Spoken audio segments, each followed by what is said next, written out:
Namaste students. So today we are going to deal with the chapter that is chemical bonding and molecular structure. So this is your fourth chapter that is nothing but chemical bonding and molecular structure. See, we know around us we have so many things. Okay, so many things or substances are present around us. So but it doesn't look similar to one another. For example, if I'll go with this glass, okay, as well as if I'll consider with this chalk, whether it is having same structure or same property will be present with this. No, it will be different. Okay, but you know all these are made up of atoms. The combination of atoms will be there. Okay, all this will be having the combination of atoms, but then also the structure, if you go, okay, if you see the structure as well as properties that will be having, or it will differ with one another.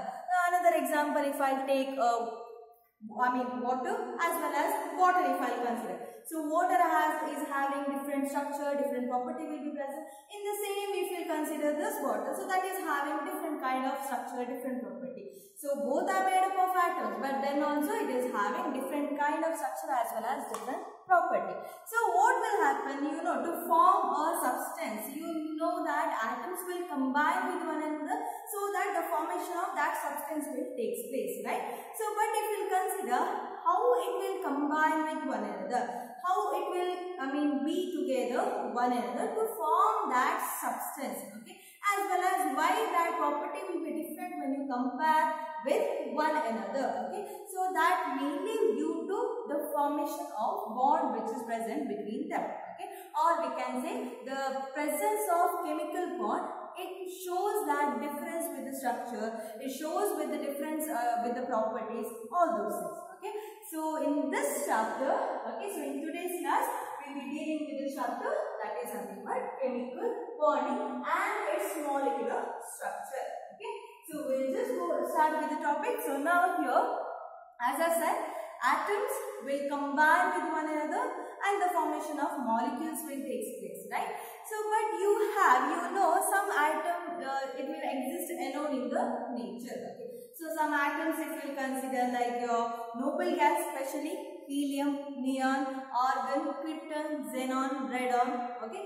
So these gases, okay, so these elements, it exist alone in the nature. It won't go and combine with one another, okay. The formation of molecule will not take place with your, noble gas. Why it is so?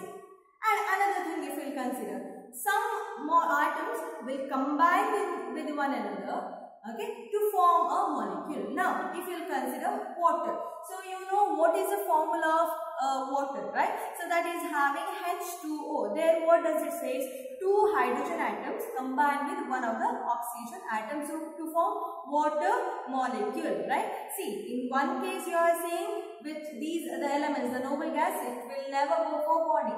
But in some cases, some elements, it will go for bonding. In the sense, formation of molecule will take place by combining of atoms. In this case, what will happen? This atom will remain as it is. The formation of molecule will not take place. Why it is so? Okay. So as I have told, so many things which is present in our nature. So everything, it is made up of atoms. Atoms will combine with one another. Formation of molecule will take place. How these atoms will combine, combination will take place, as well as what kind of bond will be present within it, okay. So what kind of force of attraction will be there present between them. So that we are going to study under chemical bonding, okay. So when the scientists, they started thinking about this, okay, why do these atoms combine, okay. So why only some atoms are going to combine, some are not, okay, and why it will be having some kind of structure, what we can say like shape of the molecules, okay, will be there. So why it is so, okay. So all these questions they wanted to answer. So that has been answered by going with different kinds of approach. So that approach is nothing but the theories, okay. So different scientists, they have given different theory like causal approach, causal Lewis approach, okay, as well as BSc-PR theory, BPT, MOT. All these are nothing but the theories, okay, which is having some rules and regulations. So based on that rules and regulation, they have explained why these atoms will combine with one another due to some kind of force of attraction, okay, and why it shows that kind of property as well as shape of the molecule. All this has been explained under these theories. So all these theories you are going to study under this topic with its structure, okay, regarding with its structure you are going to study, okay. So now the first concept. Now first we will see why do atoms combine. Now first we go with our first question. Why do atoms combine? What is the necessity that atoms should combine with one another? They can be there by themselves, right? So instead of that, they will combine with one another. Why it is so? Okay, as I have told, noble gas if you consider it will never combine. Why it is so? Okay, so that will be studied under this question. Okay, so why do atoms are going to combine? So now the first approach based on this concept has been made by two scientists, that is known as Emil Nossel and Lewis. So around 1916, these two scientists, they have done independently they have done the experiment. Okay, so not together, independently they have done the experiment and they could answer for some question. Okay, like why do atoms combine? Why some atoms are not going to combine with one another? Okay, so those questions was explained by these two scientists. Okay, so according to these scientists, what they have told now, if you consider the some elements which are not going to combine with one another, so those elements will exist alone in the nature. So as I have told, so those elements are nothing but your last in your periodic table. You have studied regarding periodic table, the last 18 group elements. Okay, so those elements, they are not going to combine with one another. It will stay alone in the nature. It will stay alone in the nature. Okay. So those atoms, why it will stay alone in the nature, that we are going to see first. Okay. So first we will see in the case of noble gas, which is also called as inert gas. Okay. So in this case, what will happen? These elements, okay, are not going to combine with one another. So which are the elements will come? That goes with helium, neon, argon, xenon, krypton and radon. Helium, neon, argon, krypton and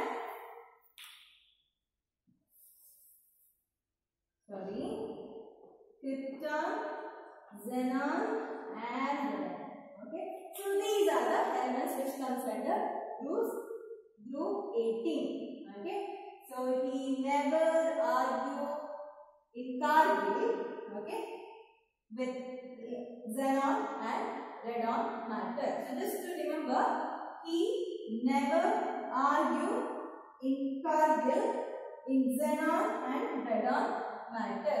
Okay, so just one easy way to remember these noble gases. Okay, so now if we consider these are the noble gases, these elements, it has less tendency to form a molecule. Okay, very less.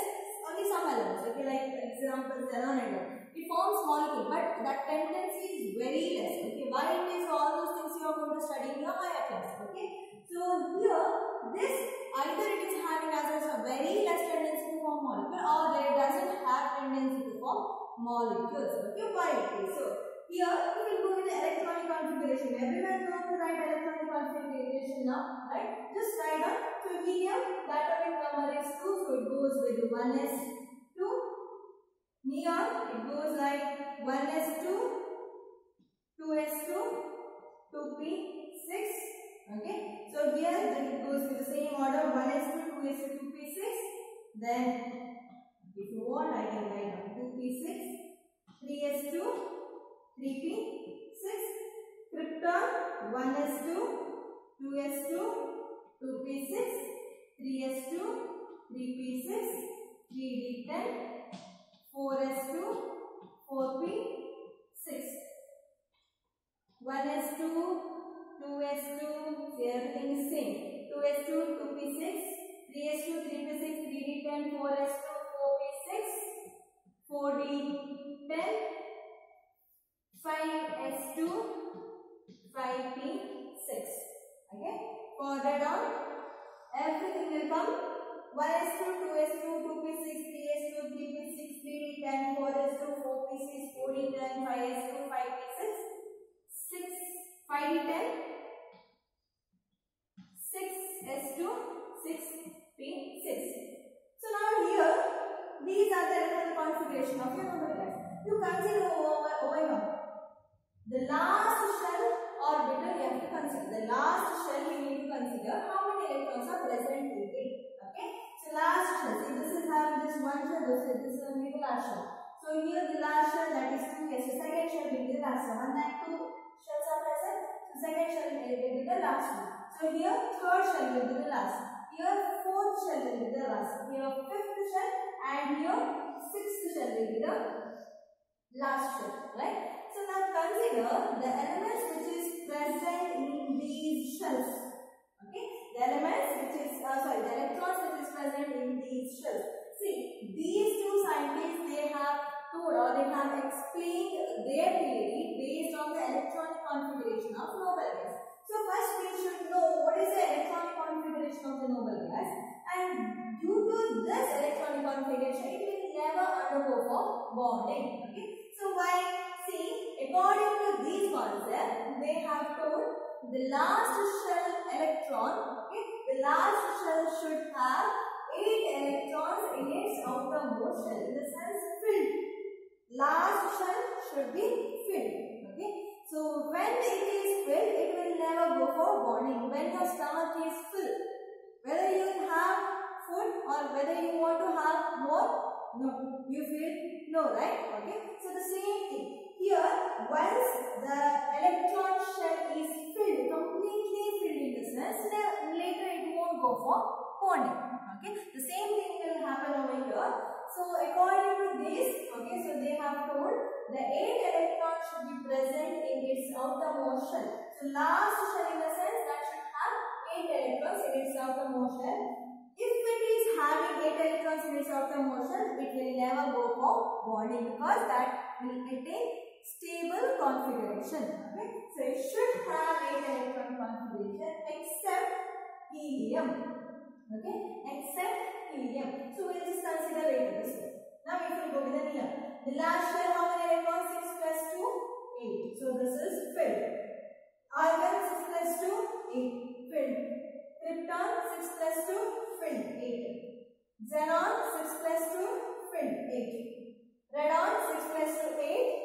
Filled. See, all the elements are having 8 electrons in its outermost shell. So according to their concept, what they are saying, the shell, the last shell, it should have 8 electrons in its outermost shell. Then we can say those elements are stable, or atoms are stable in nature, because it will never go for bonding. When it is filled, it will never go for bonding. Okay, so it will never ask for an electron, or as well as it will never lose its electron. So that will take place with your noble gas. Here, as I have told this, I will see later. So now in the case of helium, what is going to happen? See here, it is having just one shell. Only it is having the inner shell. The one shell is present, right? Only it is having first shell. You know what is the capacity of first shell? It can fill only 2 electrons. Okay, the capacity won't be same, right? If you will see, LKG kit as well as if you will see a PUC kit, okay, LKG kit can have more in the sense 2 dosa, but if you will go with the PU kit, that person can have more than 4 or 5 dosa. That capacity won't be same, right? Okay, so in the same way, helium, it is a small atom. It just have one shell around it. So only 2 electrons can fill in that helium atom. So now 2 electrons also fill. Now it is stable. The first shell can engage only 2 electrons, not more than that. It doesn't have capacity to hold more than that electron. So now your first shell is filled. Okay. So this also will never go for bonding. So this is filled. These all are filled with 8 electrons. So according to this theory, what does it say? According to the Clausius approach, they are saying this noble gas, it is attaining 8 electronic configuration configuration. So we can say these elements, okay, so these noble gas elements are stable in nature. Okay, so these are stable in nature. So if these have stability, so it will never go for bonding. Okay, so these elements, either it is having very less tendency for gaining or losing of electron, in the sense the dealing with the electron. Okay, so that can possible with the less tendency, very less tendency it is having, as well as sometimes it doesn't have that tendency. Okay, so we can say here the combination of these elements, it is not possible because it goes with the combination capacity is 0 in the case of your noble gas. Okay, the combining capacity is 0 in the case of noble gas. So this is happening in your noble gas, so it will never go for bonding. Okay, so atom will remain as it is. Okay, so due to this reason, these elements will exist alone in the nature. Exist alone in the nature. In the sense, it remains as atoms itself. It remains as these elements itself. It never go for formation of molecule when it takes place. Formation of, the compound formation will never take place. So this concept will not be seen in the case of noble gas. Okay, chemical bonding concept will never be seen in noble gas. Now the special characters are there. Okay, so that we will see in your higher classes. Next, other chapters we will see. Okay. Now we will go for other elements. Other elements in the sense the normal. Okay, now as I consider water molecule, hydrogen and oxygen atoms are going to combine, so that you are going to get molecule form. In the sense, as I have told before, some elements will never go for bonding, so those are noble gas. Some will go for bonding. Okay, combination will take place. Those kind of elements will consider. Okay, so why those elements will combine these atoms? Now I will consider hydrogen as well as oxygen itself. So these will combine with one another by a chemical bond. What is the reason that it should combine? It can say like that only, right? Okay, so these elements it can say like that only, but it will not. It will combine. Why it is so? Now if we consider hydrogen. Okay, so what is the electron configuration of hydrogen? That is 1s1. You know, first shell. What is the capacity of first shell? How many electrons it can hold? It can hold 2 electrons according to the stability, right? Okay, so here 8 electronic constant except your noble gas, helium, right? Okay, so now here if we consider hydrogen, it just have only 1 electron. It is not stable because the first shell should be filled by 2 electrons. Now it is not stable. Okay, so when it doesn't have that stability, by that it will go for bonding. Now I consider another element, sodium. Sodium, what is the atomic number? That is 11. So it comes as 1s2, 2s2, 2p6. Count how many electrons? 6 plus 2, 8, 8 plus 2, 10. Still it needs 1 electron, so it comes as 3s1. So last shell, that is nothing but third shell, is having only 1 electron, right? So 1 electron in the sense it is not stable. According to Clausius approach, what they are saying? The element should have 8 electrons in its outermost shell, but it doesn't have 8 electrons in its outermost shell. Now, this element is unstable in nature. So these elements or atoms are unstable in nature. So what it will do? It will try to attain the stability. Okay. When you are hungry, what it will do? You will feel like having something, right? The same thing, see, it is not stable now. Okay, it is in unstable state. So what it will do? It will start searching where I will get electrons, so that I will get, these elements will get 8 electronic configuration. So what possibilities can be done with these elements, right? So that, due to this reason, due to this instability, so these atoms or elements, these will go for bonding. Okay. So the elements are divided into 2 types. One is a kind of noble gas, which will never go for bonding, and some elements will go for bonding due to this reason, to attain noble gas configuration. To attain noble gas configuration. In the sense, noble gas configuration means what? 8 electrons in its outermost shell.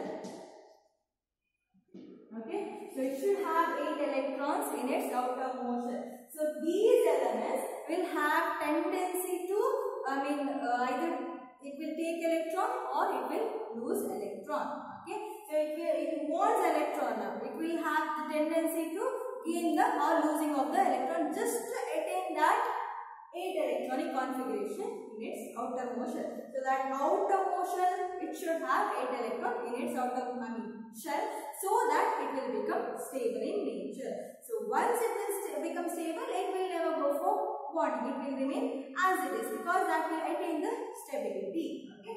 So here, due to this reason, the formation of bond will take place. Chemical bond will take place between the elements. In a sense, now one atom, it need electron, okay, to become 8 electrons or to become stable in its outermost shell. So another element is there. The same thing is happening with this also. Okay, it needs 8 electrons in its outermost shell so that it will also get stability. So something either losing electron or gaining electron or sharing of electron will take place between these, so that a kind of force of attraction will be seen between these two atoms. Okay, so force of attraction will be seen between the atoms. That force of attraction we are going to call it as chemical bond. So a chemical bond will be formed between the atoms so that these two elements will hold tightly with one another by gaining of electron or sharing of electron or losing of electron. So something it will do with the electrons so that these will become stable in nature. Okay, so how these will become stable in nature? By the formation of a bond. Okay, due to the force of that attraction, it forms a bond around it. So that bond we are going to consider as chemical bond. Okay, and the rule whatever these causal as well as rules they have given, they are saying an atom should attain noble gas configuration or 8 electrons in its outermost shell so that it attains stability. So that rule will be considered as octet rule. The element will or should have 8 electrons in its outermost shell to attain the stability. So the rule will be considered as octet rule. Okay, so this is regarding the concept of causal Lewis approach.